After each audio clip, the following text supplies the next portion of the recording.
Alors bonjour à tous et à toutes. Je suis Fatima Itsaïd, professeure d'économie, sociologie, histoire en classe préparatoire à Paris et je suis très contente ce matin de modérer les échanges d'aujourd'hui avec deux invités de renom, experts des questions économiques et en particulier d'économie internationale et des inégalités qui sont les thèmes qui nous occupent ce matin lors de cette conférence qui est la neuvième et dernière session de notre série L'économie en question, disponible en replay sur Melchior. Alors, je vais commencer par présenter l'auteur du livre L'économie n'est pas qu'une affaire d'argent, ici, et qui a été le fil rouge des conférences L'économie en question depuis plusieurs mois, Bruno Bensasson.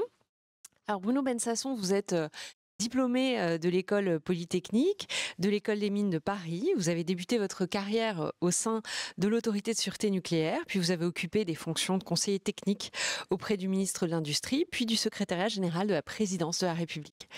Vous êtes ensuite entré au groupe Suez, devenu GDF Suez, puis Engie, dont vous avez dirigé le département d'études économiques, avant d'en devenir directeur de la stratégie du développement durable, et puis, et ce jusqu'en 2024, président-directeur général d'EDF Renouvelables. À vos heures perdues, vous êtes également chroniqueur régulier dans le quotidien économique Les Échos et comme je le disais à l'instant, vous êtes auteur puisque votre ouvrage que je montrais à l'instant, L'économie n'est pas qu'une affaire d'argent, est le fil rouge de nos conférences qui sont, comme je le disais, disponibles sur Melchior et qui permettent de faire le point sur les thématiques, un certain nombre de thématiques centrales de l'économie. Alors pour échanger avec vous et pour nous éclairer sur la question des échanges extérieurs et des inégalités, je me tourne vers notre deuxième invité, Antoine Bouet, qu'il est presque inutile de présenter au public qui est derrière l'écran, mais je vais quand même essayer de faire cet exercice. Antoine Bouet, vous êtes directeur du CEPI, hein, que les étudiants, les enseignants connaissent extrêmement bien, qui est le Centre d'études prospectives et d'information internationale. Donc vous en êtes le directeur depuis le 1er octobre 2022. Vous êtes également professeur des universités en économie à l'Université de Bordeaux. Et auparavant, vous aviez rejoint l'International Food Policy Research Institute en février 2005 en tant que chercheur senior pour mener des recherches notamment sur la modélisation du commerce international, les politiques commerciales ou encore les accords régionaux. Vous avez également mené des travaux sur l'amélioration des données de commerce, sur les politiques commerciales, sur les restrictions à l'exportation et l'économie politique du protectionnisme et des représailles commerciales, thématique on ne peut plus d'actualité. Et plus largement, et pour résumer, je dirais que vous êtes un des grands spécialistes français du du système commercial mondial. C'est dire si vous êtes l'interlocuteur idéal pour cet échange sur les relations commerciales et les inégalités. Alors pour préciser à nos spectateurs comment cet échange va se passer, ça se fera en deux temps. Dans un premier temps, il y aura un temps d'échange entre vous, Bruno Bensasson et Antoine Bouet. Que j'aurai le plaisir de modérer. Et puis, dans un deuxième temps, ça devrait durer une petite heure. Et puis, dans un deuxième temps, on aura 20 à 30 minutes de questions. Donc, n'hésitez pas, derrière vos écrans, à poser vos questions dans le chat.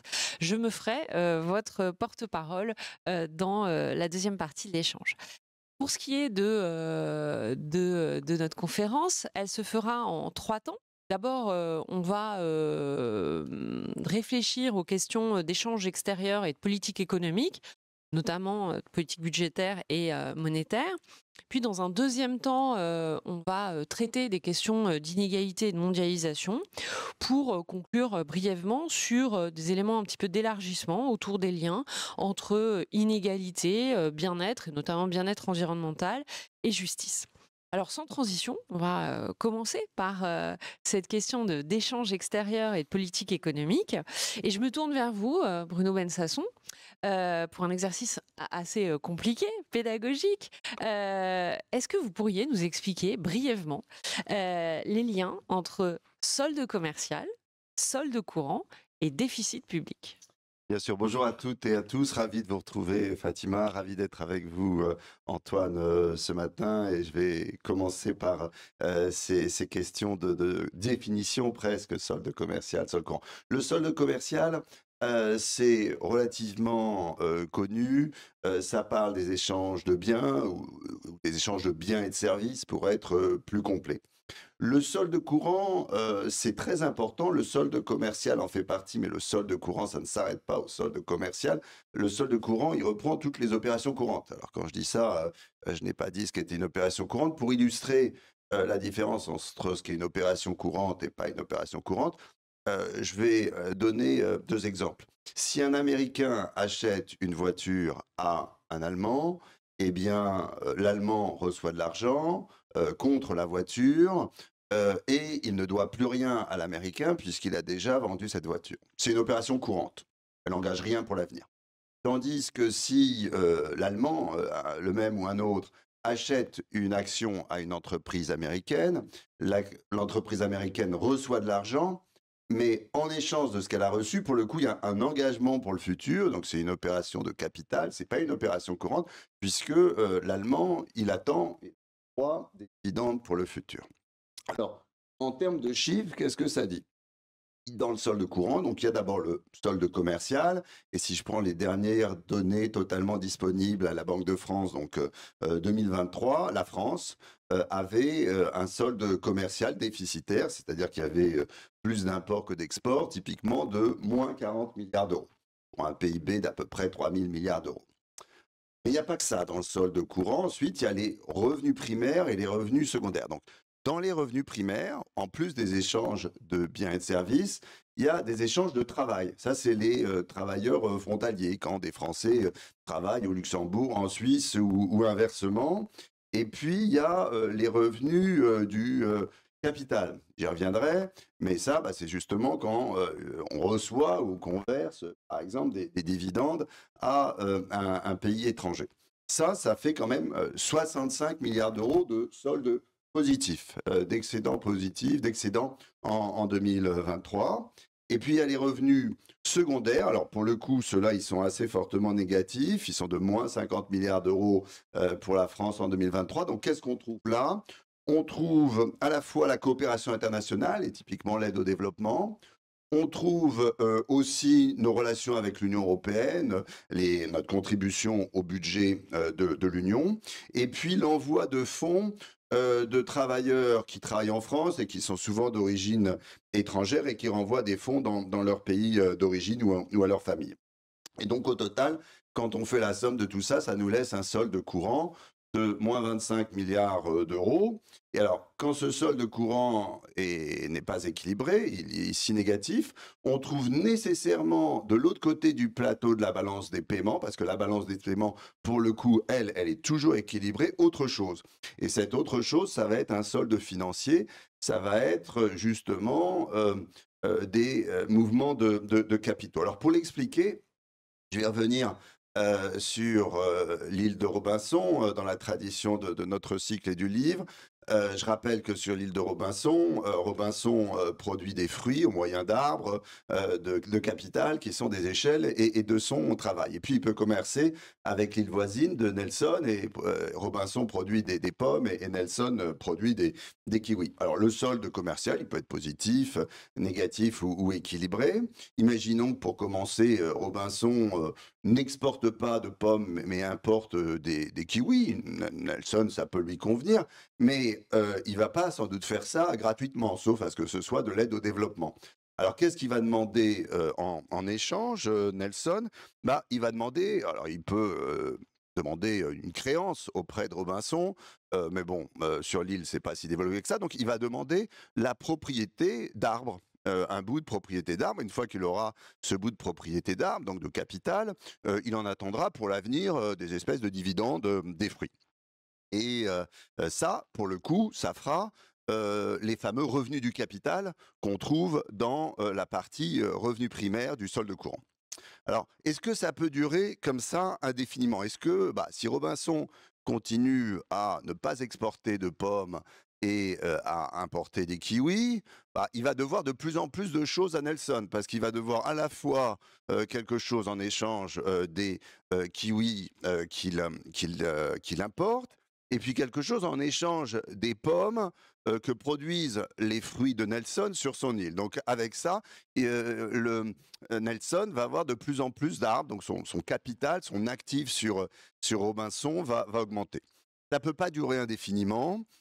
Et donc, à un moment, si Robinson veut stabiliser la situation, il va d'abord devoir avoir un solde courant équilibré. Alors, dans la situation où il y a un solde courant équilibré, ça revient à ce que Robinson arrête d'importer des kiwis et il a un solde courant qui s'équilibre entre le fait qu'il le solde commercial qui va être positif, il va exporter des pommes et ces pommes, en gros, elles vont correspondre aux pommes produites par les arbres que Nelson a sur son île. Et puis, même un jour, s'il veut non seulement équilibrer la situation, mais rembourser Nelson de la totalité des arbres, eh ben, il va falloir avoir un solde courant non seulement équilibré, mais excédentaire. Donc, on voit que tout ça, c'est possible, ça peut être à l'avantage commun de Robinson et de Nelson, mais ça se passe dans le temps. Il y a un moment où Robinson importe plus et il y a un moment où il exporte plus. C'est un échange à travers le temps entre ces deux îles et la fable illustre la réalité du commerce réel. Évidemment, il est plus compliqué. Si je termine avec votre question sur le lien entre ça et le déficit public, quel est le rapport entre tout ça et le déficit public? Peut-être, alors là, on va quitter l'île de Robinson pour mettre un État et puis du déficit public. Alors en France, il y a un peu de déficit public, donc la question de Fatima n'est pas anodine. Alors, l'intuition, c'est que si on a un solde courant négatif, donc un déficit courant, c'est sans doute que on consomme plus que, on dépense plus qu'on ne produit. Or, qui est-ce qui peut dépenser plus qu'il produit? Ça peut arriver pour les agents privés, mais en général, il y a un banquier qui vous contrôle, donc ça va pas très très loin. Et donc la personne qui dépense éventuellement plus qu'elle ne gagne dans un pays, c'est souvent l'État. Et donc c'est pour ça qu'il y a un lien entre les deux. Et au-delà de l'intuition, quand on regarde les équations macroéconomiques, il y a une équation assez têtue qui lie l'épargne et le reste. L'épargne, elle est toujours, de façon directe ou indirecte, la somme de l'investissement dans le pays, l'investissement net, plus le solde public, le déficit public. Donc on peut épargner pour investir, on peut épargner pour financer le déficit public, ou on peut épargner pour euh, financer le déficit de l'étranger, c'est-à-dire le solde courant. Donc, quand l'épargne et l'investissement sont à peu près égaux ou à peu près stables, on retrouve une égalité entre déficit public et déficit commercial ou déficit courant, ce qu'on appelle les déficits jumeaux. Donc, il y a un lien. Comme il y a un troisième terme, ce lien il n'est pas strictement exact à chaque instant, mais il y a bien un lien entre déficit public et déficit commercial. Et donc, si on creuse son déficit public, il y a quand même un risque de creuser son déficit commercial et son déficit courant. Merci beaucoup pour ces explications très pédagogiques, hein. Il y a un certain nombre d'enseignants derrière leur écran et on sait ce que ça veut dire que d'expliquer ces notions extrêmement complexes. Donc merci beaucoup pour ces éclaircissements. Ce qui m'amène à vous poser la question, Antoine, est-ce que on a en tête le carré magique de Caldor et parmi ces objectifs de politique économique, il y a l'idée d'un équilibre extérieur. Et de ce fait, est-ce que avoir en fait une balance commerciale négative, est-ce que c'est mauvais signe? Est-ce que c'est soutenable à long terme? Qu'est-ce que voilà. Alors, merci beaucoup, hein, pour, cette invitation. Je suis ravi d'être, aujourd'hui ici avec vous. Alors, est-ce qu'une balance commerciale négative est toujours mauvais signe? Non. Heu, Dans le court terme, pendant, quelques années, de suite, avoir une, balance commerciale négative, ça peut être bon signe. Simplement parce que si un pays est en très forte croissance par rapport à tous les autres pays du monde, bah, en fait, il va distribuer beaucoup de revenus à ses citoyens qui vont consommer beaucoup et qui vont donc importer beaucoup. Et donc, on va avoir des importations qui seront supérieures aux exportations et donc on aura un déficit. Alors, le problème, évidemment, c'est si ça dure pendant très longtemps. Euh, et par-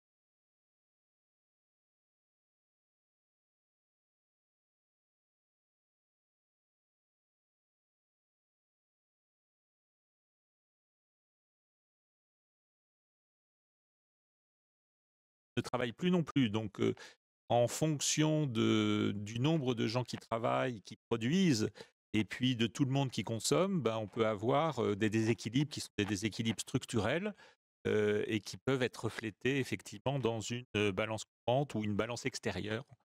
Parvenir à l'explication de Bruno était excellente, euh, positive ou négative.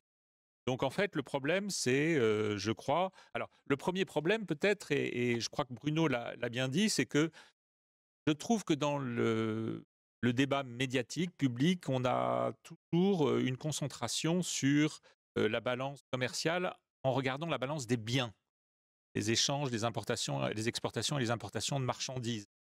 Or, en fait, le problème, c'est qu'il faudrait prendre en compte aussi les services. Je me demande s'il n'y a pas un petit peu d'autoflagellation parce qu'on est déficitaire dans les biens et en France, on est excédentaire dans les services. Donc, il y a effectivement du tourisme qui ramène beaucoup de devises.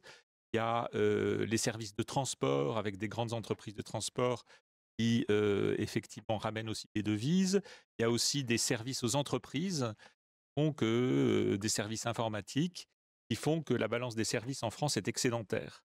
Et puis, il y a dans la balance des revenus, comme l'a expliqué Bruno, il y a aussi le fait que il y a beaucoup de secteurs en France qui ont décidé de avoir une partie de leur processus de production qui est en France et une autre, la fabrication des biens, qui est à l'étranger. Pour des raisons qui sont des raisons multiples, on ne va pas rentrer dedans, mais par exemple, dans le secteur automobile, il y a beaucoup d'entreprises qui font la conception, la recherche et développement et le marketing en France et qui font des fabrications dans des pays, éventuellement des autres pays européens. Par exemple, la main-d'œuvre est moins chère. Et le problème, c'est que quand vous achetez une voiture en vous disant je vais être un peu patriote, je vais acheter une voiture française, et en fait, ce sera une importation parce qu'elle viendra d'un autre pays européen. Et quand, en fait, les voitures françaises sont si performantes qu'on arrive à les exporter dans d'autres pays hors de l'Europe, le problème, c'est que ce n'est pas comptabilisé comme une exportation française.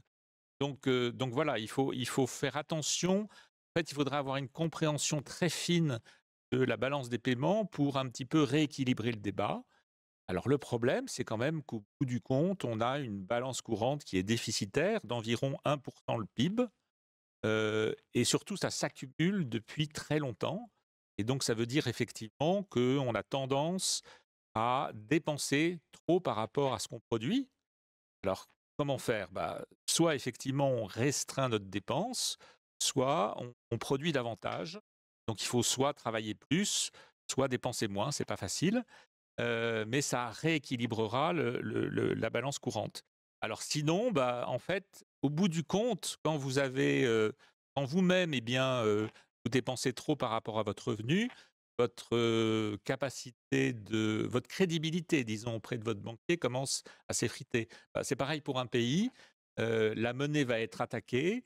Et l'avantage qu'on a en France, c'est qu'on est dans une zone, et la zone euro, où il y a des gros exportateurs, comme par exemple des gens qui ont des pays qui ont des excédents courants très importants, comme par exemple l'Allemagne et les Pays-Bas. Et donc, si vous voulez, on bénéficie, et je trouve qu'on n'en parle pas aussi assez en France, du fait qu'on est dans une zone avec des pays qui ont des excédents courants très importants. Alors, et puis, ce qui est encore plus facile, c'est quand vous émettez la monnaie internationale, qui est réputée comme aussi bonne que l'or, donc les États-Unis. Les États-Unis, effectivement, ils ont un privilège exorbitant. Je tends la perche un petit peu à Bruno, et je suis sûr qu'il va vouloir réagir là-dessus.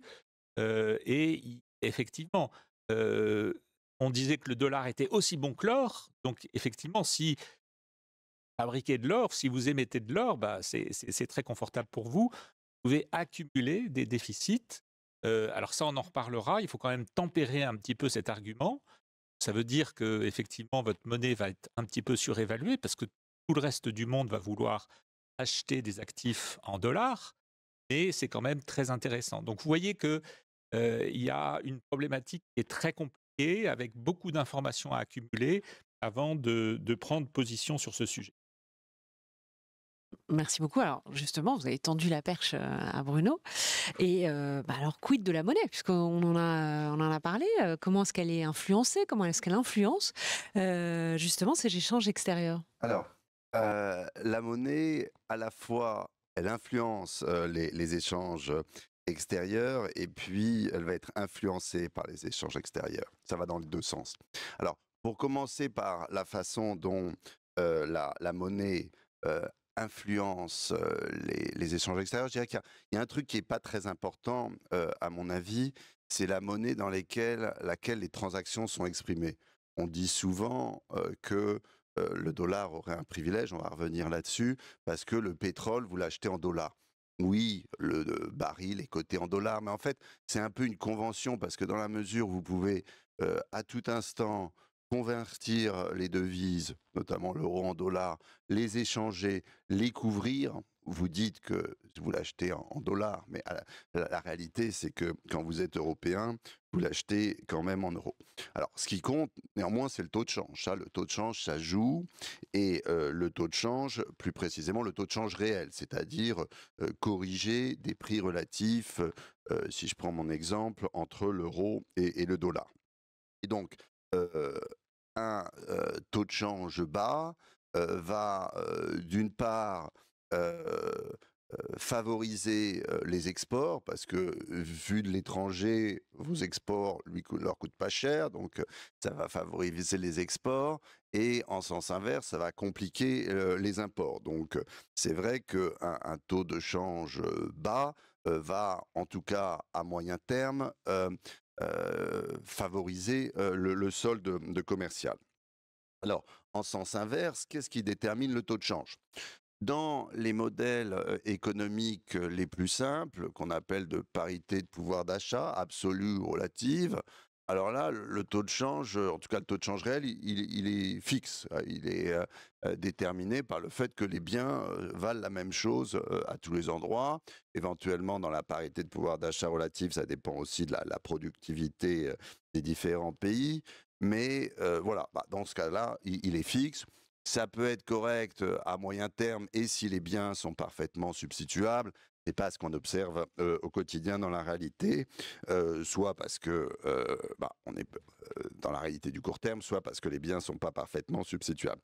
Et donc le change réel, il est largement déterminé, pas seulement par les soldes commerciaux, mais aussi beaucoup par ce qui se passe du côté des mouvements internationaux de capitaux, quand les gens s'attendent à une rentabilité plus élevée parce que le pays va bien, parce qu'on s'attend à ce qu'il y ait un investissement dynamique, etc., ou à la hausse des taux d'intérêt de la Fed, à ce moment-là, la monnaie, le change augmente. C'est ce qu'on a vu au moment de l'investiture ou peu avant l'investiture du président Trump. Puis en sens inverse, quand la prime de risque augmente, quand les gens se disent ouh là là, mes capitaux, c'est peut-être mieux de les garder chez moi plutôt que de les mettre dans ce pays. Alors là, la monnaie baisse. Donc voilà, ça va dans les deux sens, ça influence le commerce et en sens inverse, ça peut être influencé par le commerce. Donc on peut se dire, tiens, est-ce qu'il faut une monnaie forte, une monnaie faible? Voilà. Bah, justement, qu'est-ce que vous en pensez? Est-ce qu'il faut, on a parlé, récemment de guerre des monnaies inversées. Est-ce qu'il vaut mieux, pour les échanges, avoir une monnaie forte, une monnaie faible, Antoine? Alors, pardon, excusez-moi, réponse de Normand, ni l'un ni l'autre. En fait, Bien au contraire. il faut, en fait une monnaie qui soit à sa juste valeur. En fait, c'est vrai qu'on peut être tenté de déprécier la valeur de sa monnaie. Ça va rendre les produits que nous sommes susceptibles d'exporter encore plus attractifs. Et puis, ça va rendre les produits étrangers qu'on est susceptible d'importer encore moins attractifs parce qu'ils vont coûter plus cher. Et le problème, c'est qu'il y a aussi des importations qui sont un peu incompressibles, tout simplement parce que la demande est inélastique Donc, ça veut dire que si les prix varient, ben, on maintient le volume qui est demandé. Et on pense par exemple à des produits énergétiques que nous ne produisons pas en France. Alors, on a l'énergie nucléaire, on commence à avoir un petit peu d'énergie renouvelable, mais on a une grosse facture en termes de pétrole et de gaz. Et c'est vrai effectivement que si on déprécie, eh bien, cette facture énergétique, elle devient encore plus importante. Et en fait, le gros problème dans la balance commerciale française, c'est les 65 milliards en 2023 d'euros payés par la France pour régler cette facture. Alors, je pense qu'il y a un problème pour améliorer la compétitivité des entreprises françaises, mais il y a un gros problème quand même à ce niveau-là. Donc, je ne suis pas très favorable à des politiques qui déprécient la monnaie.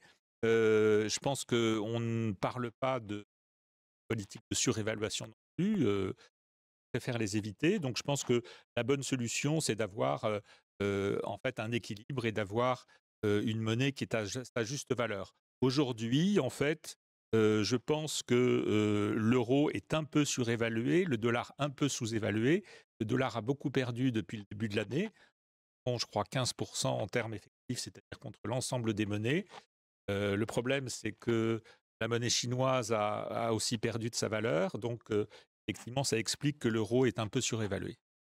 Alors peut-être en complément de ça, notez d'abord que beaucoup de pays ont choisi aujourd'hui un régime de change flottant. Et donc, on peut se dire, tiens, je voudrais haut ou bas, mais le taux de change est fixé dans ce cas-là par les marchés, étant rappelé qu'on ne peut pas avoir à la fois, il y a un triangle d'incompatibilité, le change qu'on veut, la libre circulation des capitaux et la politique monétaire et l'inflation qu'on veut. Donc beaucoup de gens se sont dit, tiens, je vais organiser mes prix, je vais laisser les capitaux bouger, mais bon, je renonce de ce fait au taux de change. On peut aussi noter que tout le monde ne peut pas avoir une monnaie forte. Par définition, c'est relatif.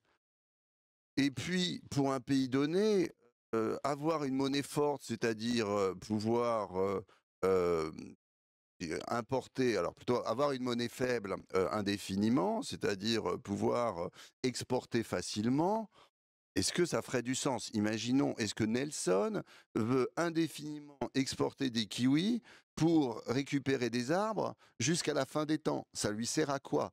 Donc, de même que tout à l'heure, Robinson et Nelson, ils échangeaient des choses dans le temps, avoir une monnaie faible tout le temps pour pousser ses exports, ça serait un petit peu absurde. Alors, c'est vrai que l'histoire est malicieuse puisque en France, on a inventé, il n'était pas encore président de la République, je crois, Valéry Giscard d'Estaing a parlé de privilèges exorbitants du dollar. On était encore au temps de Bretton Woods, etc. C'est vrai que le dollar jouait un rôle particulier. Je pense qu'il y avait un petit peu de jalousie franchouillarde dans tout ça. Et maintenant, quelques décennies plus tard, c'est les États-Unis qui se plaignent que le dollar serait trop fort. Donc, il y a eu même dans les dernières semaines une tentative de taxer les revenus des investissements étrangers faits aux États-Unis. C'était la section 899 de la Great Beautiful Bill. Bon, ça a été retiré.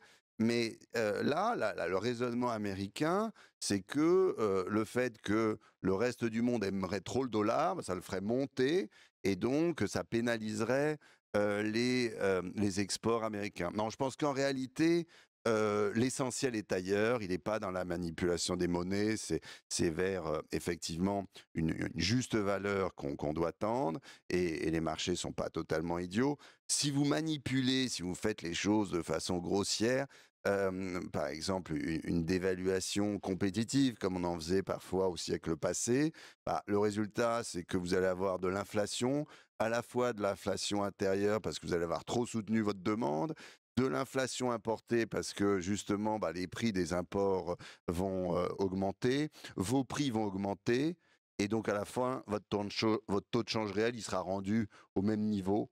Donc non, je crois que l'essentiel est dans le réel. Les questions économiques qu'on doit se poser, c'est quelle croissance, quel déficit public, quelle prime de risque, et notamment sur les questions intertemporelles, quand est-ce que je suis plutôt Robinson, quand est-ce que je suis plutôt Nelson? Autrement dit, dans l'intergénération, quand est-ce que je prête, quand est-ce que j'emprunte? Si, on a beaucoup parlé en fait des États-Unis, hein, au travers du dollar. Aujourd'hui, les États-Unis, c'est aussi une politique, protectionniste, avec des négociations, assez fortes, sur les barrières douanières. Et j'ai envie de me tourner vers vous, Antoine, le spécialiste en fait de ces questions.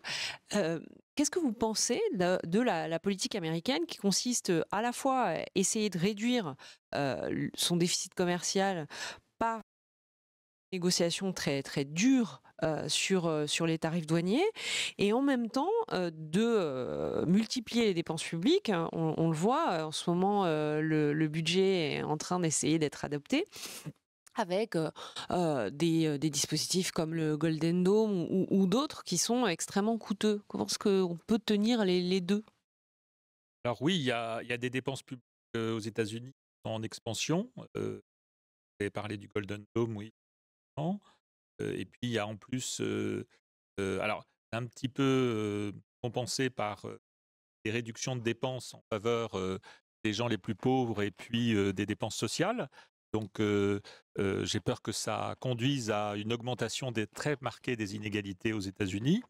Et puis il y a en plus des coupes d'impôts avec le fait que il y a des impôts qui en fait c'est des coupes d'impôts qui étaient par le passé et qui vont être rendues permanentes.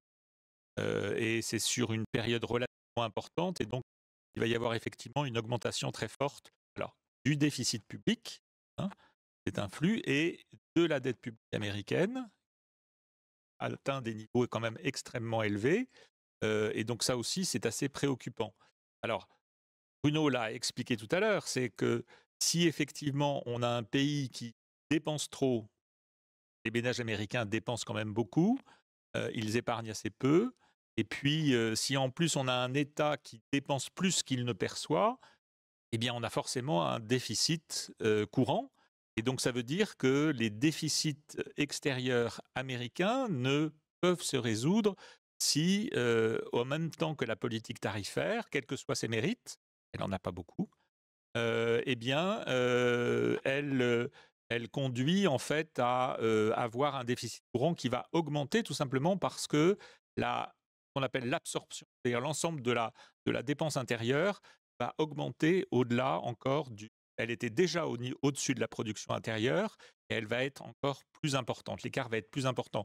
Donc je pense que, a priori, le déficit courant américain va augmenter même s'il y a des tarifs. Alors vous avez raison, ces tarifs, en fait, ils ont été mis en place. Ils ont été mis en place, je pense, pour deux raisons. Premièrement, nous voulons faire payer tous les pays étrangers pour les biens publics que nous offrons depuis longtemps. Donc, notamment la protection militaire. Ça, c'est un argument, je crois, qui est vrai, c'est-à-dire les Américains nous protéger. Et puis, il y a le dollar, Bruno en a parlé tout à l'heure. Il y a aussi les bons du Trésor américain, qui sont des actifs financiers qui sont relativement et ça plaît à tout le monde d'avoir des actifs financiers qui sont relativement accessibles. Donc pour tous ces biens publics, en fait, les États-Unis nous disent aujourd'hui, eh bien, vous les pays étrangers, vous n'avez rien payé pendant très longtemps, vous devez payer. C'est pour ça que les 10 points de pourcentage d'augmentation des tarifs que nous mettons en place, c'est pour vous faire payer ceci. Erreur d'analyse, parce qu'en fait, ces 10 points de pourcentage en plus vont être surtout payés par les ménages américains. Tout simplement parce que les droits de douane, en fait, se répercutent sur les prix intérieurs. Bref, c'est une erreur d'analyse. Et puis, il y a autre chose, comme vous l'avez dit, il y a ces tarifs réciproques qui ont été calculés tout simplement en fonction de l'importance du déficit extérieur que chaque pays, que les États-Unis ont vis-à-vis de chaque pays. Et donc, vous avez par exemple un pays comme le Lesotho qui a un excédent extérieur vis-à-vis des États-Unis qui est très important et qui a été frappé d'un tarif réciproque de 50%. Énorme. Pourquoi? Tout simplement parce que les États-Unis avaient donné une préférence au Lesotho, réduction des droits de douane pour le Lesotho, notamment quand il exporte des habits et notamment des pantalons. Or, il y a deux usines américaines qui sont sont installées au Lesotho pour fabriquer localement des jeans qui sont exportés vers les États-Unis. Ces sociétés, ce sont Wrangler et Levi's. Et effectivement, l'excédent du Lesotho a explosé depuis la mise en place de ces investissements. Et maintenant, ils sont taxés avec un tarif de 50%. Ça n'a aucun sens. Donc en fait, effectivement, il y a un aspect transactionnel. Alors de manière un petit peu plus sérieuse, les États-Unis reprochent à l'Union européenne d'avoir des barrières non tarifaires, notamment des mesures sanitaires et phytosanitaires très importantes, qui ont conduit à un excédent de l'Europe vis-à-vis des États-Unis. Et donc aujourd'hui, on nous menace d'un tarif réciproque de 20%. J'utilise la notion de tarif réciproque, elle n'a pas de sens. Je ne devrais pas le faire, mais c'est ce que Donald Trump utilise. En tout cas, le tarif réciproque, il a été tout simplement calculé comme étant la moitié du déficit extérieur des États-Unis vis-à-vis de chaque pays, divisé par les importations des États-Unis. Voilà. Donc c'est bien, on a un déficit vis-à-vis d'un pays, on met un tarif. Et tant qu'il y aura un déficit public très important, le déficit extérieur américain va continuer. Merci. Oui, quelques éléments de complément parce que je suis d'accord avec tout ce qu'a dit Antoine. Euh, le premier, pour le malheureux Lesotho, rappelons que c'est un pays enclavé dans l'Afrique du Sud, donc j'imagine qu'ils boivent du coca. J'y suis allé au Lesotho, donc on boit du coca au Lesotho. Simplement, le coca, il doit arriver par l'Afrique du Sud. Et donc, les importations, elles ne sont pas comptabilisées comme venant des États-Unis, mais comme de l'Afrique du Sud. Ça, c'est un petit point de géographie pour les gens qui ont fixé ces tarifs. Le deuxième point que je voulais dire, c'est que c'est vrai que quand on aime faire des transactions, il y a des gens qui aiment faire les transactions, le protectionnisme, c'est vachement plus marrant que le libre-échange. Parce que le libre-échange, vous laissez passer les biens et services, ça ne fait pas l'objet de transactions. La troisième remarque que je voulais faire, et dernière, c'est que oui, tant qu'il y a un solde, un déficit public si important, il y a fort à parier qu'il y a encore un déficit commercial. C'était d'ailleurs ce qui s'est passé pendant le premier mandat du président Trump. Le résultat de tout ça, c'est que les États-Unis accumulent des déficits courants et donc ce qu'on appelle leur position extérieure, c'est-à-dire l'écart entre les actifs qu'ils détiennent à l'étranger et le passif que l'étranger détient sur eux se creuse. Et il atteint désormais, donc, c'est un passif qui vaut beaucoup, 20 000 milliards d'euros, donc 60% de leur PIB. Dedans, il y a des bons du Trésor, c'est-à-dire que les Allemands et d'autres, les Chinois aussi, achètent des bons du Trésor. Ils ne sont pas gratuits pour les Américains. C'est là que je dis qu'il n'y a pas tellement de privilèges. C'est que le bon du Trésor, aujourd'hui, doit être si vous prenez à 10 ans, il doit faire du 4,5%. Donc, ce n'est pas gratuit pour les Américains. Et ils y sont attentifs. Le président Trump y est très attentif, puisque dès qu'il y a eu une petite montée sur les taux, ça a réagi. Parce que, évidemment, si vous dites aux étrangers arrêtez d'investir chez moi, les taux montent. Et si les taux montent, c'est plus compliqué pour financer le déficit public et les entreprises. Et si vous financez plus l'investissement des entreprises, c'est pas bon pour votre croissance. Donc voilà, c'est pour ça que effectivement, ces tarifs ont leurs inconvénients. Il y a une autre égalité comptable un peu têtue, c'est que la production est égale à la somme de votre consommation, de votre investissement public et privé, et de votre solde commercial. Donc vous ne pouvez pas tout améliorer à la fois. Vous ne pouvez pas augmenter la consommation en baissant les impôts, augmenter l'investissement en demandant à la Fed de baisser les taux et augmenter le solde commercial. Ça va coincer, c'est comptable. Il va en plus y avoir de l'inflation. Mais en réel, ça va coincer. Donc où est-ce que ça va coincer ? Soit les taux d'intérêt vont monter, soit le taux de change va s'adapter, en l'occurrence va baisser, mais il va se passer un truc, ça va coincer. Juste pour rajouter, effectivement, pour aller dans ce sens-là, c'est que les États-Unis, en fait, font un petit peu de la relance budgétaire, si je puis dire, dans une économie qui est assez au plein emploi. Et donc ça, a priori, aucun économiste ne recommande de faire cela, sinon ça va se transmettre dans une augmentation des prix. Et en plus, au même moment, pour produire plus, il faut de la main-d'œuvre. Alors, le problème, c'est qu'on a une politique d'immigration qui est très restrictive et on procède même à des expulsions. Et donc, ça veut dire que, a priori, avec moins de main-d'œuvre, on produira moins. Donc, le problème, je pense, d'incohérence de cette politique est globalement, je pense, assez évident.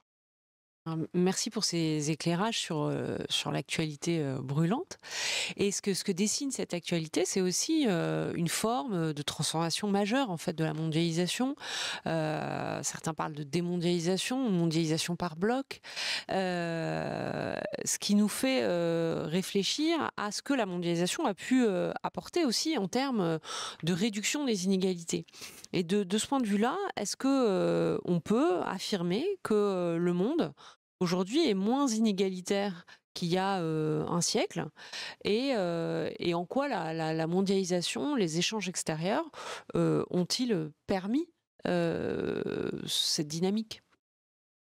Alors, je vais peut-être faire une réponse qui ne va pas vous satisfaire, mais je trouve que la mesure de l'inégalité, c'est quelque chose de très compliqué. Tout simplement parce que, comment vous la mesurez? Vous comparez les 50% les plus riches du monde aux 50% les plus pauvres, ou alors les 10% aux 90% les plus pauvres, ou alors les 10% les plus riches aux 50% les plus pauvres, etc., etc. Bref, vous pouvez toujours trouver, si vous voulez démontrer qu'il y a une réduction des inégalités ou une augmentation des inégalités, vous pouvez toujours trouver le pourcentage qui va vous permettre d'aller dans le sens que vous voulez. Et puis en plus, vous pouvez toujours prendre une période de temps qui va vous conforter dans vos conclusions. Donc je trouve que honnêtement, il y a beaucoup de malhonnêteté. Il y a un petit peu de malhonnêteté dans ce débat sur l'inégalité. Je pense que ce qui s'est passé, grosso modo, c'est que sur 30 ans, si on regarde, je crois, l'expert le plus évident sur ces questions-là, Branko Milanovic de la Banque mondiale, c'est lui qui avait dessiné cette courbe de l'éléphant. Ce que ça montre, c'est que la pauvreté a reculé. Deuxièmement, les classes moyennes chinoises et indiennes ont énormément augmenté leurs revenus. Ensuite, les classes moyennes et moyennes inférieures chez nous ont par contre eu de moins en moins de part dans le revenu mondial. Et puis, les très riches dans les pays riches ont augmenté leur part dans le revenu mondial. Donc c'est pour ça qu'en fait, il y a une espèce de courbe comme ça qui dessine comme un éléphant de profil avec la trompe qui est relevée et qui montre qu'effectivement, c'est quelque chose de très compliqué ce qui s'est passé en termes d'évolution des inégalités. Sur le papier, la mondialisation peut réduire, alors c'est compliqué aussi parce que peut réduire les inégalités internationales, mais peut augmenter les inégalités à l'intérieur de chaque pays. Tout simplement parce que si elle est bien gérée, on regarde les pays d'Asie par exemple, ça peut conduire à une accélération de leur croissance parce qu'ils exportent beaucoup. Bon. Le problème, c'est que par exemple dans les pays riches, en fait, c'est que dans chaque pays, l'échange international, le libre-échange favorise le facteur qui est abondant et il défavorise le facteur rare. Autrement dit, dans un pays comme la France ou comme les États-Unis, ce sont les travailleurs qualifiés et les capitalistes qui vont bénéficier de la mondialisation. Au contraire, les travailleurs non qualifiés, les propriétaires de terres agricoles, les facteurs rares, eh bien, relativement par rapport aux autres pays, eh bien, vont perdre à la mondialisation. Et c'est ce qu'on voit, c'est-à-dire que effectivement, aux États-Unis, par exemple, et ça explique la première élection de Donald Trump, ce sont dans les États où il y avait effectivement de l'industrie dure, hein, sidérurgie, automobile, etc., où il y a eu des pertes d'emplois dues à l'arrivée de la Chine dans l'Organisation mondiale du commerce. Et effectivement, il y a eu beaucoup d'industries qui ont disparu dans ces États et il y a eu un vote en faveur de Donald Trump. Ça a été extrêmement bien documenté statistiquement. Et puis, il y a quand même aussi, j'ajouterais quelque chose, c'est le fait que il faut que cette mondialisation soit bien gérée. Donc, il faut quand même qu'il y ait une gouvernance, des institutions qui soient solides. Il y a un problème aussi de spécialisation. Si des pays, avec la mondialisation, se spécialisent dans des secteurs stratégiques ou pas, si effectivement vous avez une spécialisation dans l'agriculture, dans les grandes céréales ou dans des industries qui sont peu porteuses de recherche et développement, eh bien ça veut dire que la mondialisation n'est pas très favorable pour vous. Et dernier point, il peut y avoir aussi, si vous avez des produits énergétiques, des mines, eh bien vous pouvez avoir ce qu'on appelle en économie le malaise hollandais. Ça veut dire que vous allez vous spécialiser dans l'exportation de gaz, de produits miniers, et ça va par exemple surévaluer votre monnaie, ce qui va faire que le reste de votre économie va être pénalisé par la mondialisation. Donc c'est un processus très compliqué, mais je dirais qu'en règle générale, la mondialisation conduit quand même à un enrichissement au niveau global avec des problèmes effectivement d'inégalité qui apparaissent ici et là. Oui, peut-être quelques éléments pour compléter, à nouveau, parce que oui, la mondialisation, on l'avait dit d'ailleurs dans notre quatrième conférence, tend à enrichir chacun des pays qui s'y consacrent. Ça a été vrai au siècle précédent et c'est vrai au siècle actuel. Et elle peut créer, effectivement, élargir ou réduire les inégalités, selon le cas, comme Antoine l'a très bien dit. Si on regarde quand même sur les tendances longues, si on revient au début du siècle passé, donc en 1900, les inégalités partout se sont réduites. Elles sont réduites à la fois entre pays et singulièrement la dernière globalisation. Je ne parle pas de celle du 19e siècle, qui, avec la colonisation, devait quand même être passablement inégalitaire. Mais la dernière globalisation, celle qui a permis à la Chine et à l'Inde d'émerger, elle a été réductrice des inégalités entre pays. Et puis depuis 1900 aussi, les inégalités, elles ont baissé. Alors, il y a plusieurs façons de les mesurer, Antoine l'a très bien dit.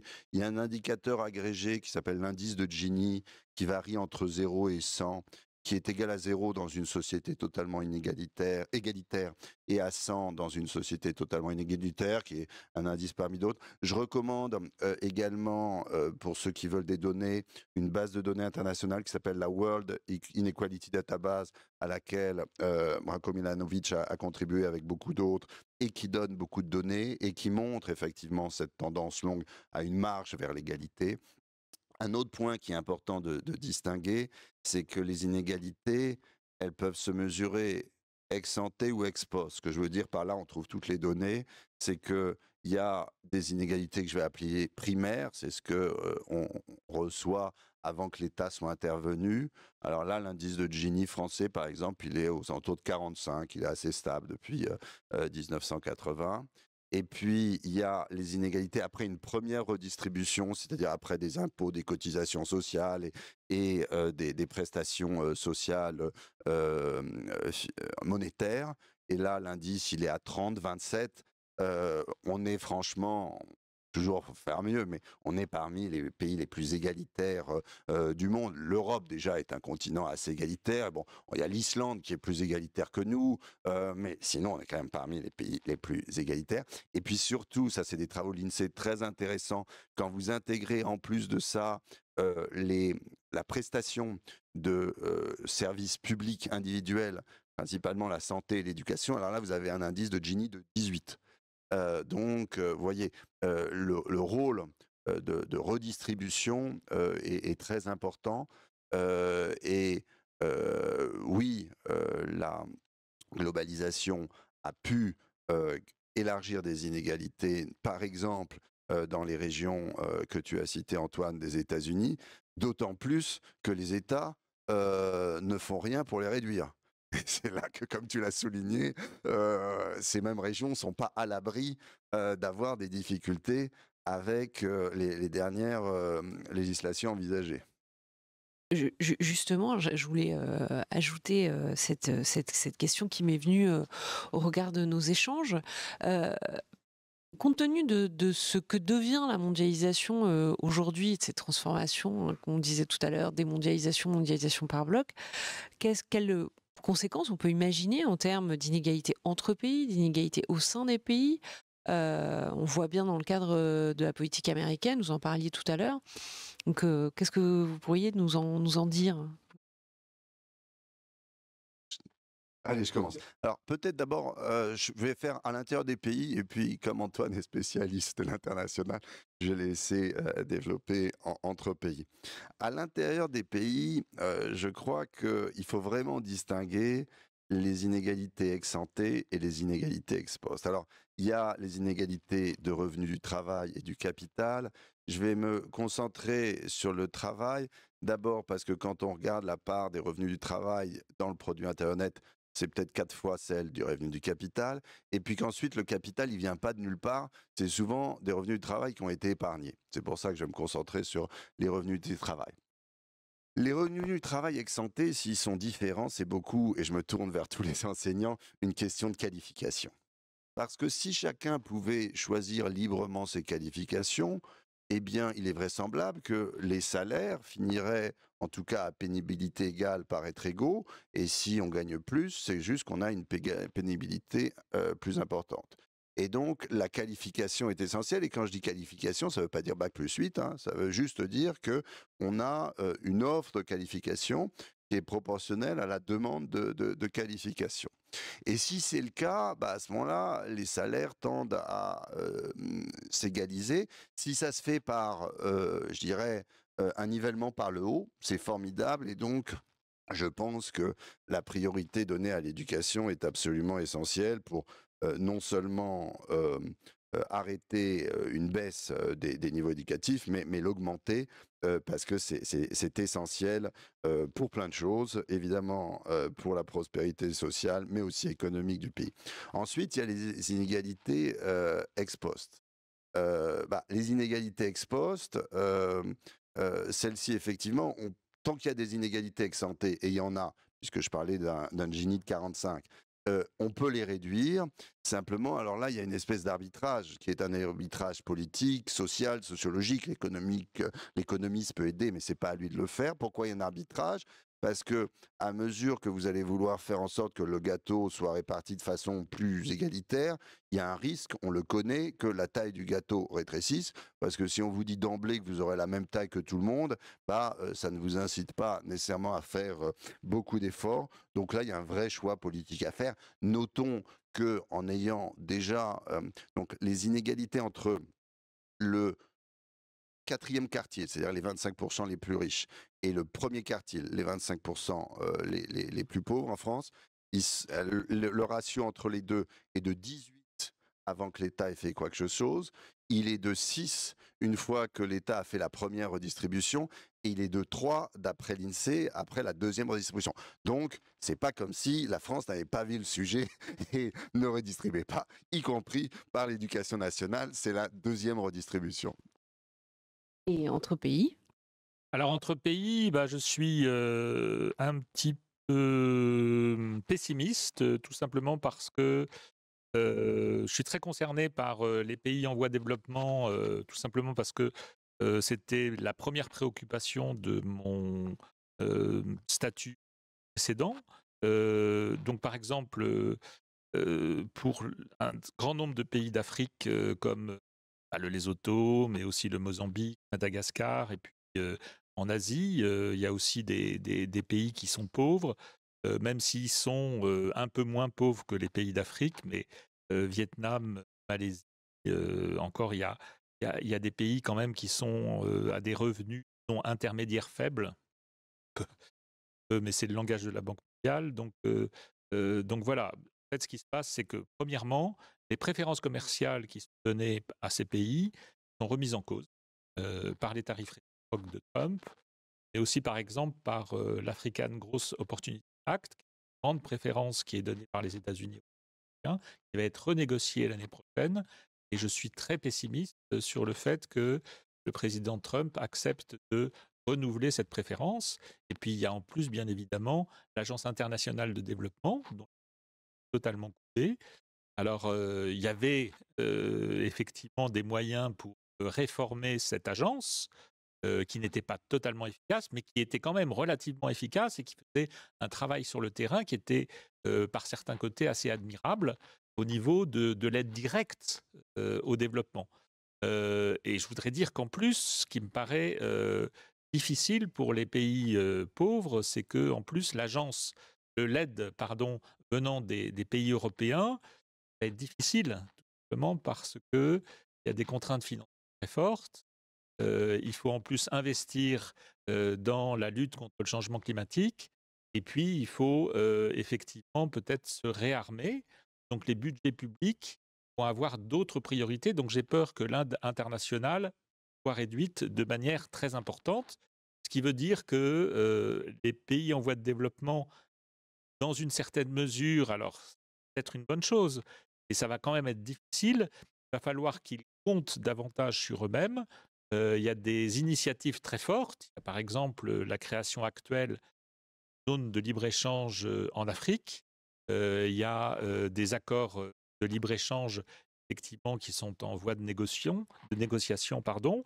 Et donc tout ça me semble difficile pour les pays en voie de développement. Je voudrais juste rajouter quelque chose, c'est le fait que pour le multilatéralisme, là, il y a un gros problème, surtout en matière commerciale, tout simplement parce que les États-Unis, qui n'apparaissaient pas quand même comme un soutien très fort du multilatéralisme depuis le premier mandat Trump et aussi un petit peu avant avec Barack Obama, eh bien, avec les nouveaux tarifs réciproques de l'administration américaine, en fait, tous les principes de l'Organisation mondiale du commerce ont été violés carrément. Ils ne respectent plus en fait le fait qu'il y a une instance qui permette le règlement des disputes commerciales. Ce sont des choses qui arrivent très fréquemment d'avoir entre pays des disputes, des litiges sur des barrières à l'échange qui sont pour un pays, ce n'est pas une barrière et pour l'autre, ça l'est. Et donc, ça veut dire que, et c'est très intéressant, il faut mettre en question l'avenir du multilatéralisme commercial comme on le perçoit dans le long terme. Ce matin, il y a deux économistes très importants, Horn et Mavroïdis, qui ont beaucoup travaillé à l'OMC, qui font un appel pour sortir les États-Unis de l'Organisation mondiale du commerce. Peut-être reconstruire une Organisation mondiale du commerce sans les États-Unis.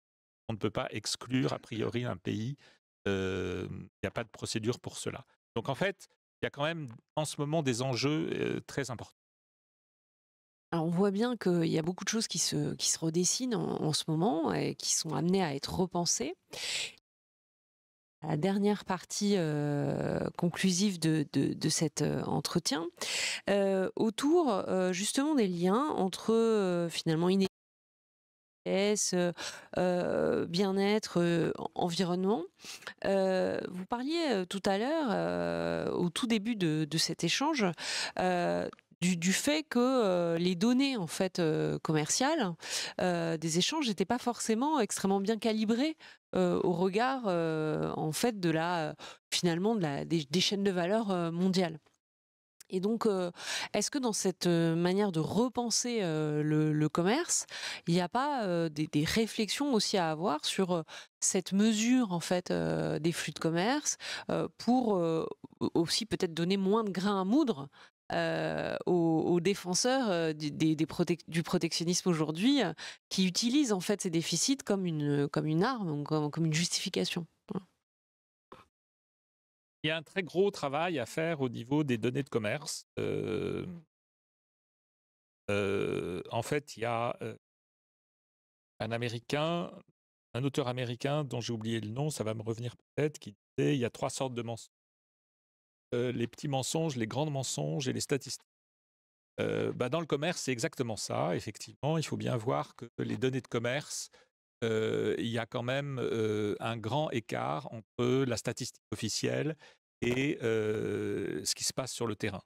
C'est flagrant dans certaines zones du monde, comme par exemple en Afrique de l'Ouest, où les statistiques de commerce sont totalement floues.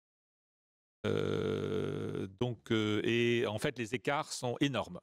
Alors en Europe, ça l'est quand même beaucoup moins, et on a quand même une certaine fiabilité, mais vous savez que quand les tarifs réciproques ont été mis en place, la question était de mesurer le déficit entre l'Union européenne et les États-Unis, et en fait, entre les Français et les États-Unis, on a voulu calculer le déficit qu'il y avait entre les États-Unis et la France, et on n'arrivait pas à la même chose des deux côtés de l'Atlantique, tout simplement parce que les instituts n'arrivaient pas à mesurer de la même façon. Donc, n'arrivaient pas aux mêmes conclusions. Donc, on a un très, très gros problème. Et puis, on a un problème, effectivement, d'indicateurs. En fait, les exportations et les importations, c'est le flux total qui est pris en compte, alors que, par exemple, le PIB, c'est que la valeur ajoutée. Donc, il y a aussi, en fait, le fait que on devrait avoir une mesure du commerce en termes de valeur ajoutée. Par exemple, dans un iPhone, excusez-moi, j'ai prononcé le nom d'un produit particulier, qui est importé aux États-Unis depuis la Chine. Il coûte par exemple 1 000 $, peut-être en dessous du prix. Et en fait, ce qui a été fabriqué, la valeur qui a été ajoutée en Chine est très faible. En fait, c'est une chaîne de production mondiale fait qu'il y a beaucoup de valeur créée aux États-Unis dans cet iPhone, en Allemagne, au Japon, en Corée du Sud, etc., etc., et finalement assez peu en Chine. Et donc, quand on mesure le déficit des États-Unis vis-à-vis de la Chine, on arrive à un chiffre énorme, alors que, en fait, sur ce produit, par exemple, le déficit est beaucoup plus faible. Et ça a évidemment de l'importance parce que ça alimente le débat politique américain. Il y a quand même une attitude euh, contraire à la Chine aux États-Unis de manière systématique. Je trouve qu'elle gagne un petit peu aussi en France, c'est-à-dire qu'on a une attitude très très critique vis-à-vis de la Chine, alors que on pourrait mettre à l'avantage des Chinois un certain nombre de choses. Donc voilà, on insiste surtout sur les pratiques déloyales des Chinois. Etc. Je trouve que c'est un petit peu gênant d'avoir systématiquement ce genre de discours, et ça vient bien évidemment, vous l'avez dit, d'une mesure du commerce qui est inexacte. Alors, Mmh. peut-être en complément, oui, juste d'abord sur la Chine, c'est vrai que un des points qui n'est pas assez pris en compte, c'est la question démographique chinoise qui pousse les Chinois, avec d'autres choses, à épargner beaucoup. Donc les Chinois consomment 40% de leur PIB, nous 55 et les Américains 70. Vous voyez, ça fait 15% d'écart, c'est énorme. Et c'est lié notamment à la fois à des questions de répartition du revenu et de sécurité pour l'avenir et donc d'épargne. Et donc, quand vous épargnez beaucoup, quand Nelson épargne beaucoup, bah, il exporte beaucoup. Et voilà. Et il doit bien faire un truc de ses kiwis, comme il les mange pas, il les exporte. Ensuite, je pense que il y a quand même, il ne faut pas mettre trop sur le dos de la donnée. Il y a plein de données pour qui veut la lire. Si on choisit, par exemple, de regarder le solde des biens uniquement et pas des biens et services, c'est pas par ignorance, hein. Je crois que c'est délibéré. Et effectivement, ils sont très différents. Donc il faut regarder les choses. Et puis les économistes américains sont très forts et donc ils savent très bien qu'à un moment, ces idées-là, comme on l'a dit plus tôt, ça coince. Je suis d'accord aussi sur le fait que regarder quoi, la valeur ajoutée, c'est un concept très intéressant, tandis que les chiffres d'affaires, beaucoup moins. C'est pour ça que le PIB, c'est une somme de valeur ajoutée. Et donc, le résultat, c'est que regarder des soldes commerciaux bilatéraux, ça a très très peu de sens. Ça a très peu de sens. Pour en revenir et peut-être pour conclure sur votre question, sur la richesse, c'est quelque chose qui est à la fois présent dans le quotidien de chacun et un peu moins dans les statistiques. La richesse, c'est autant la production, donc la production c'est un flux, tandis que la richesse c'est un stock. Euh, Quelle est la valeur d'un immeuble? Bah, c'est le service de logement qu'il va pouvoir donner. Quelle est la voiture d'un camion? C'est le service de transport qu'il va donner. Quelle est la valeur d'une entreprise ou c'est la valeur de la production des biens et services qu'il va pouvoir donner. Donc la richesse, c'est un stock. Si on va sur l'île de Robinson, il y a à la fois du capital naturel, les arbres, du capital matériel, des échelles. Il y a beaucoup de capital humain, c'est la bonne nouvelle quand on va regarder les statistiques. Et puis il y a du capital social, la capacité à vivre et travailler ensemble. Quand on veut regarder les données à nouveau plus quantitatives, il y a des très bonnes données FMI pour l'international, il y a des très bonnes données Banque de France ou INSEE pour la France. La richesse française, en gros, c'est en richesse intérieure non financière, c'est 19 000 milliards. Là-dessus, il y a à peu près 8 de bâtiments, à la fois du logement et du bâtiment. Il y a 7 de ressources naturelles, des terrains, etc. Et puis, il y a 4 de droits de propriété intellectuelle, d'objets de valeur, et puis de différents catégories comme ça d'équipements industriels. Donc ça fait en gros 19 000 milliards. Il y a aussi plein de titres financiers, des actifs, des passifs pour 55 000 milliards. Mais là, l'actif est égal le passif. C'est-à-dire que ce n'est pas la vraie richesse, ça c'est juste des droits sur du physique. Et puis, pour en revenir aux échanges extérieurs, dans tout ça, on a vis-à-vis de l'étranger un passif de 12 000 milliards et un actif de 11 000 milliards. Donc il y a un écart de 1 000 milliards. On doit plus qu'à l'étranger, donc ça fait à peu près 30% de notre PIB qu'on doit. Les Américains, ils doivent 60% d'un PIB annuel. Et en sens inverse, les Allemands, ils ont un actif plus important que nous de 75% de leur PIB. Et alors, est-ce que tout ça, comment de climat et de justice. Pour le climat, on en avait un petit peu parlé, ou plus généralement, les questions écologiques, c'est à la fois une question de rapport entre générations et de rapport aux autres espèces. Il faut le faire, c'est des biens publics, il faut le faire, donc ça peut être par la norme, par l'internalisation des externalités. L'INSEE a proposé des choses intéressantes pour mesurer alors plutôt du produit intérieur net que brut, et dans le net, on regarde la dépréciation ou la création de valeur de patrimoine naturel. Et puis pour les inégalités, à nouveau, c'est un sujet extrêmement social et politique, l'économiste peut aider un petit peu.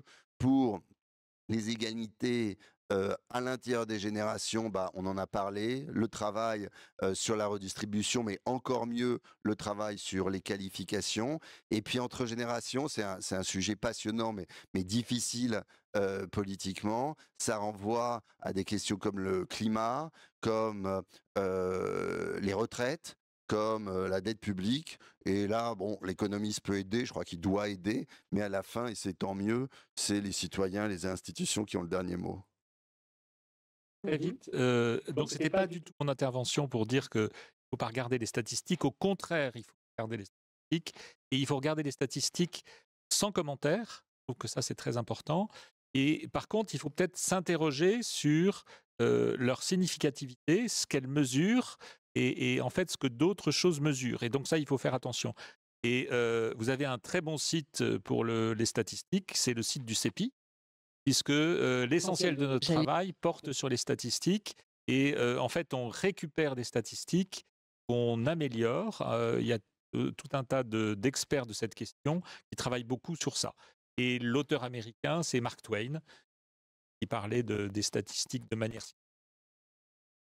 Ah oui, effectivement, sur le chat, il y avait la réponse. Certains de nos spectateurs étaient bien présents. Alors, je vous remercie pour cette phase d'échange qui s'achève. On va commencer par les questions de la part de nos spectateurs. Donc, n'hésitez pas à poser vos questions. Je vais essayer de me faire votre porte-parole. Donc, n'hésitez pas à multiplier les questions dans le chat. Alors, il y en a déjà deux pour lesquelles je voudrais revenir auprès de vous. D'abord, sur la question du dollar. On a parlé du privilège exorbitant. Et certains s'interrogent parmi ceux qui nous regardent si malgré tout, aujourd'hui, Bruno, vous nuanciez un petit peu ce privilège, mais malgré tout, le fait d'avoir, pour les États-Unis, d'avoir le dollar, est-ce que c'est pas un avantage, une protection vis-à-vis de leur dette, vis-à-vis de leur déficit? Voilà, donc je ne sais pas qui veut se lancer. Et la deuxième question, c'est pas mal de les avoir. D'accord, la deuxième question, alors en batch, d'accord. La deuxième question, c'est autour du développement des stablecoins. Est-ce qu'il n'y a pas un risque lié à ce développement qui pourrait remplacer certains paiements internationaux? Voilà. Je commence. Je vais te provoquer un peu. Donc, je pense que le dollar, avoir le dollar pour les États-Unis est toujours un privilège. Donc, je pense que Bruno contredira sur cette question, mais tant mieux. Tout simplement parce que C'est ce que je disais tout à l'heure, c'est-à-dire que moi, j'aimerais bien que mon banquier ne dise rien systématiquement quand je dépense plus que je ne gagne. C'est quand même agréable, ça. Et c'est un petit peu la position, tout simplement parce que le reste du monde accepte d'accumuler du dollar. Et puis en plus, il y a la question des bons du Trésor américain qui, effectivement, sont un actif financier très, très important. Donc je ne pense pas que ce soit une gêne. C'est vrai que globalement, dans le long terme, le dollar est un petit peu trop souvent surévalué par rapport à des périodes de bonne évaluation ou de sous-évaluation. Il y a des bases de données qui le montrent sur le site du CEPI. Mais je ne pense pas que ce soit la principale explication du déficit sur les biens des États-Unis.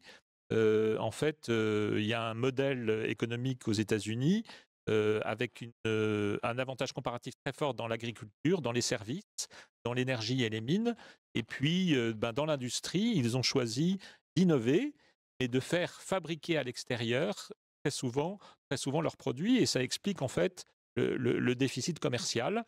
Et donc, c'est ça que, à mon avis, où est la principale explication du déficit extérieur qui n'est, je pense, pas un problème pour les États-Unis. Pour les stablecoins, je suis tout à fait d'accord. Je pense que faut les réguler. C'est une menace importante pour la stabilité du système financier. Ça cache des choses qui ne sont pas forcément très belles. Et donc, je serais pour une réglementation relativement. Merci, Alors, Bruno. sur le privilège exorbitant, on va laisser au public le soin à la fin de se faire son idée. Mais juste pour introduire un doute. D'abord, cette idée de privilège exorbitant, elle est des années 60 ou 70, quoi. Voilà.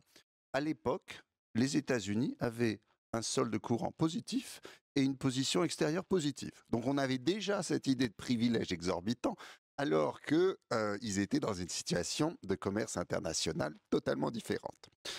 Par ailleurs, si c'est un privilège exorbitant de pouvoir s'endetter, alors notons que la Grèce a eu un privilège encore plus important, le fameux privilège exorbitant de la Grèce, puisqu'elle a pu s'endetter encore davantage. Et nous, on a un privilège un petit peu équivalent aussi. Donc, allez, je provoque.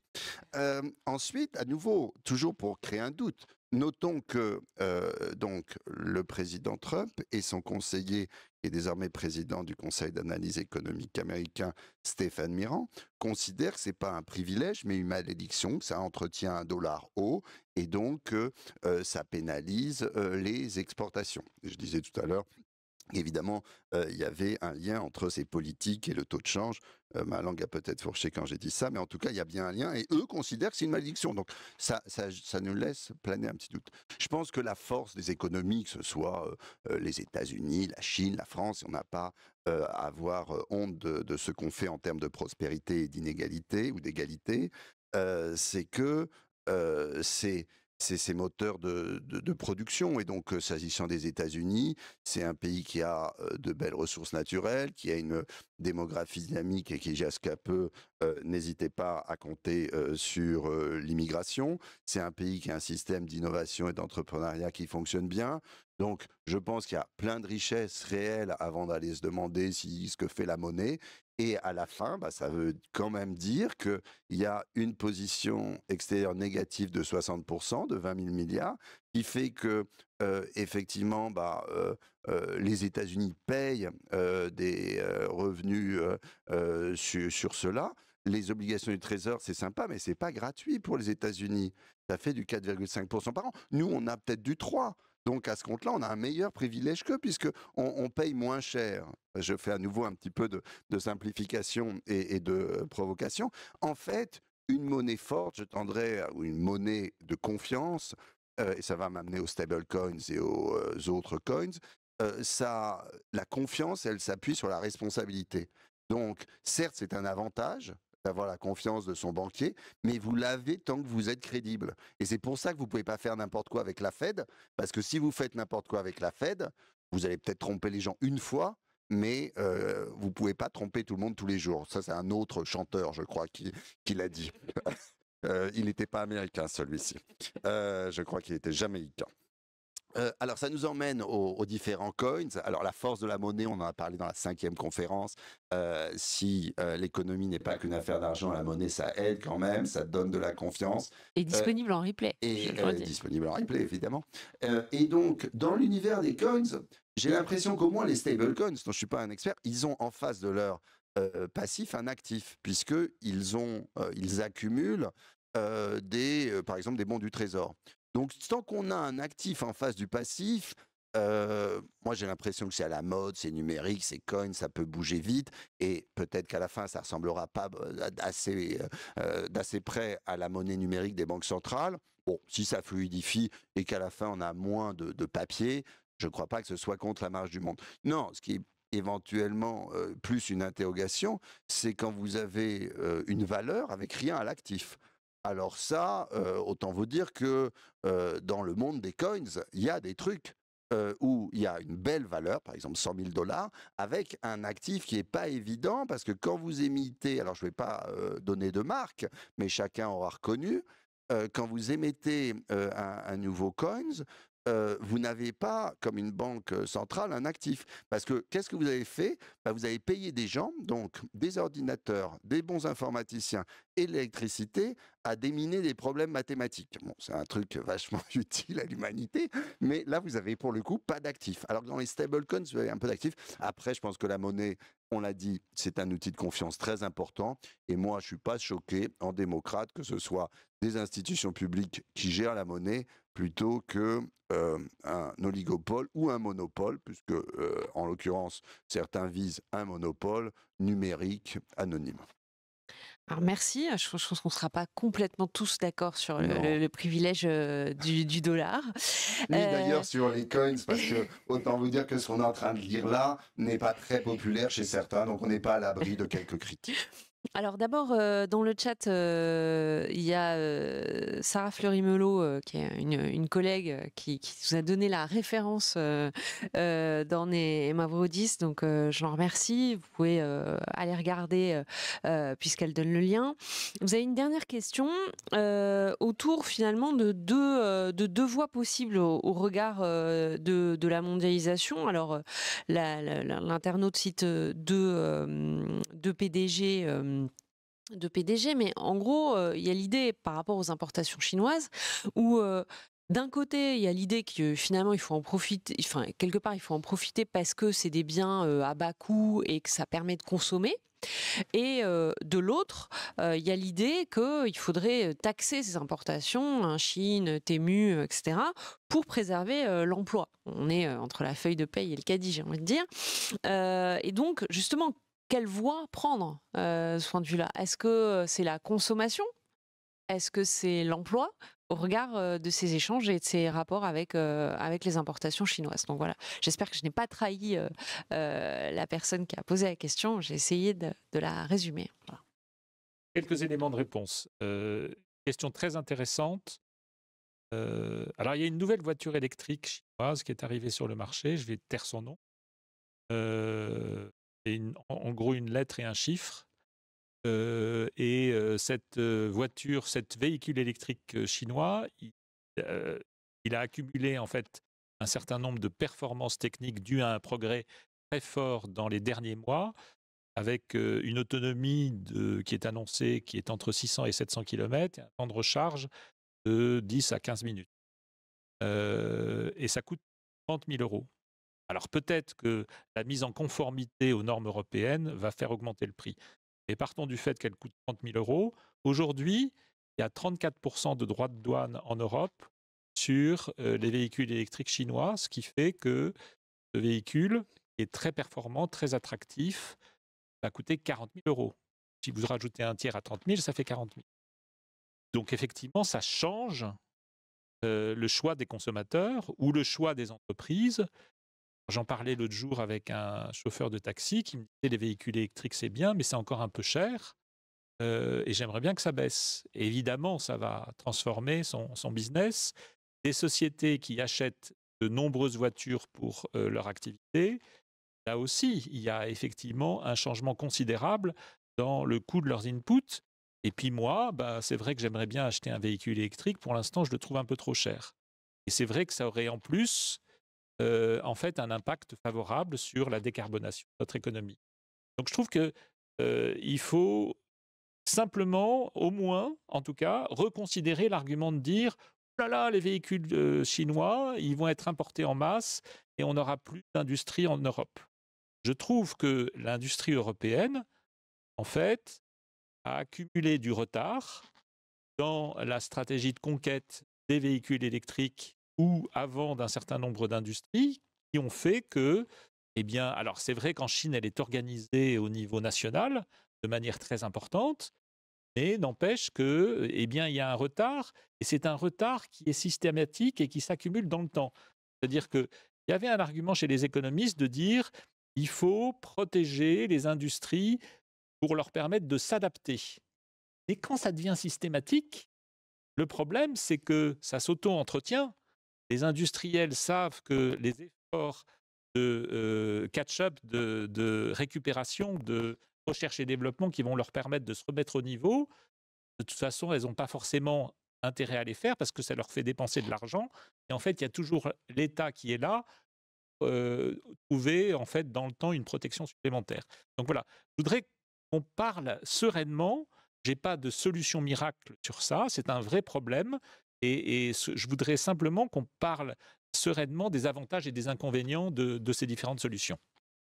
Alors, peut-être en complément à nouveau, d'abord, oui, c'est une très bonne question qui renvoie un petit peu à la question, est-ce que je veux un change fort qui va me permettre d'améliorer mon caddie ou un change faible qui va me permettre d'améliorer mon emploi? On oppose parfois le producteur au consommateur. Je pense que ça marche pas ou pas très longtemps parce qu'un pays, Nelson, va pas vous exporter des choses indéfiniment si vous ne pouvez pas, en échange, lui envoyer des trucs. Donc, vous pouvez pas être consommateur bien longtemps quand on dit on est un grand marché.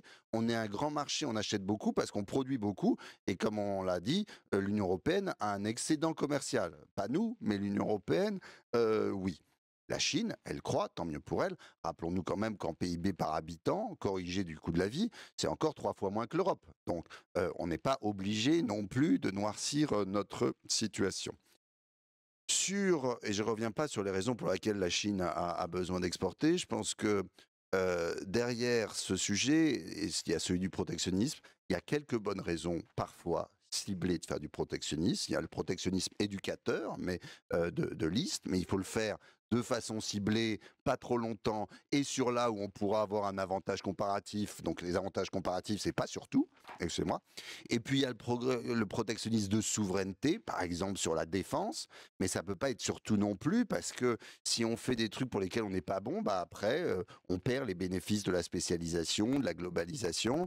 Et donc, sans enjoliver la globalisation, on a intérêt à avoir un protectionnisme intelligent, éducateur parfois, souverain sûrement, mais pas surtout. Donc, il faut bien choisir ses cibles. Et puis, pour le reste, c'est quand même une longue histoire. On peut continuer à s'inscrire dans le commerce avec ses bénéfices. Et il y a des adaptations nécessaires. C'est vrai qu'on fait moins de textiles aujourd'hui qu'au 19e ou au 20e siècle, c'est vrai. Pour autant, les emplois ont pu se redéployer. Et ça, cet redéploiement des emplois, c'est beaucoup des questions de qualification, donc d'éducation. On revient à cette grande qui m'est particulièrement chère, évidemment. Bah, écoutez, je pense qu'on a répondu à toutes les questions qui étaient en suspens dans le chat. Je voulais d'abord vous remercier tous les deux pour cet échange extrêmement riche. Je pense qu'il a éclairé toutes les personnes qui nous écoutent ce matin. Donc un grand merci à vous et pour le temps que vous nous avez consacré. Un petit détail technique mais important, le replay sera disponible dès demain. Donc n'hésitez pas à le transférer à vos amis, à vos élèves et à vos étudiants, et puis à le réécouter, à le re-regarder, ça fait toujours du bien. Et bah, écoutez, merci d'avoir participé et merci pour votre Merci à vous. présence. Merci Voilà. beaucoup Au Fatima revoir. et merci au programme Melchior pour ce cycle que j'ai été très heureux de pouvoir accompagner pendant ces 2 années. Merci beaucoup.